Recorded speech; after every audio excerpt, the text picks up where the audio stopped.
Senator Pete Lucido, the state senator, Republican from Shelby Township, is on our AT&T line right this moment. Thank you for being available. Welcome back, sir. Hey, good morning, Michael Patrick, and good morning to all the listeners out there. Yeah, time for civil unrest to at least catch up with the times, because I kind of agree with our lieutenant governor.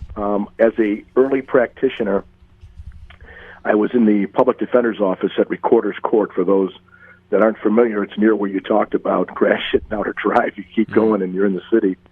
And on top of it, we could see a distinction between those with economic resources and those without, those people with color and those without, which means this: the judges were given disproportionate sentences, and we did a study on it here in the legislature, found concretely that if we have a black male and a white male side by side, same crime, same set of circumstances, same background and history, almost same age, disproportionately, the black male is getting more time than the white male. Why? Now, I don't know. I think it's judges that have to answer that question. I think that every judge has to step up and explain themselves. I know we are a cookie-cutter system, and judiciary has discretion on how they sentence within the guidelines of the state. However, I also notice as a public defender in Recorder's Court that when I ask for money for experts, because the prosecution always has experts, and for somebody who is called an investigator, because the prosecution has every time investigators to go out to a scene and take photographs, interview witnesses. I was denied those motions on behalf of the defendant because they said they had no money.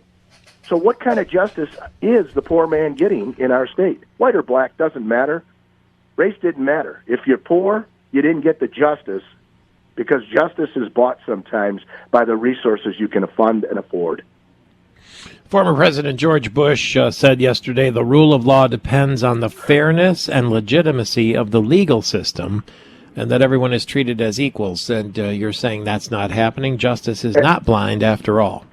Take the blindfold and push it up a little bit, because there's a peeking person underneath the blindfold, which means this: if everybody had no money and everybody was given the same representation and services of, investigators and or expert witnesses, then you'd be correct.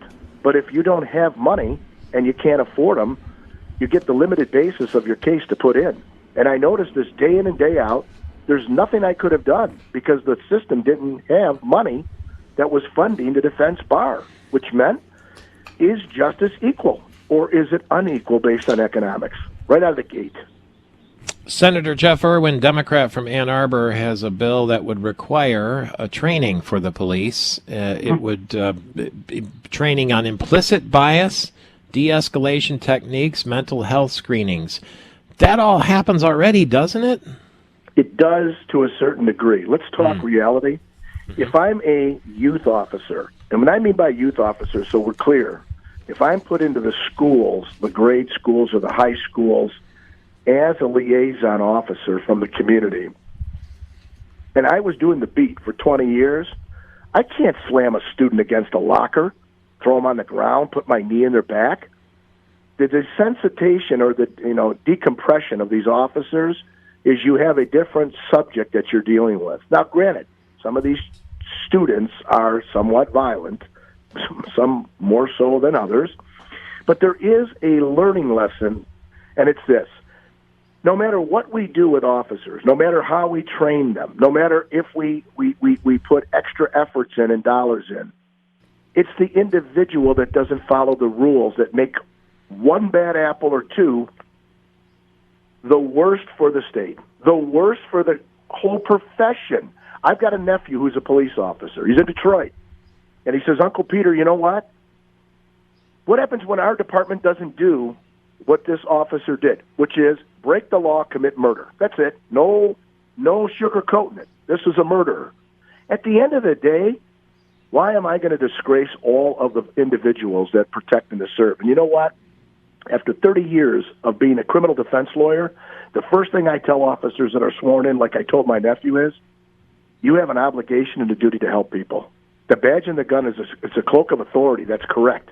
And yes, you should be able to do protection and service. But at the end of the day, you have a duty to help people. Help people. Don't hurt them. Don't hurt the people that actually are looking for your protection. Who in the hell was George Floyd going to call, or anyone that was a bystander? A police officer. They're asking for help. No one could do that because the police were the one committing the crime. I guess everybody would feel better if we would also retrain the older officers and the people who have been on the beat for a long time now. But when you talk about serve and protect, we have a president who's tweeting phrases like overwhelming force and domination, Senator. I can't answer for the president. I won't even answer for you, nor will I answer for anybody else but myself. Here's what I believe. Everybody should review their training manual because as times change, so do the manuals. And with people's attitudes and what I see, the disrespect of color of authority of a police officer and the duty that is now, they are way above anything that we've ever seen. Senator Pete Lucido, thank you.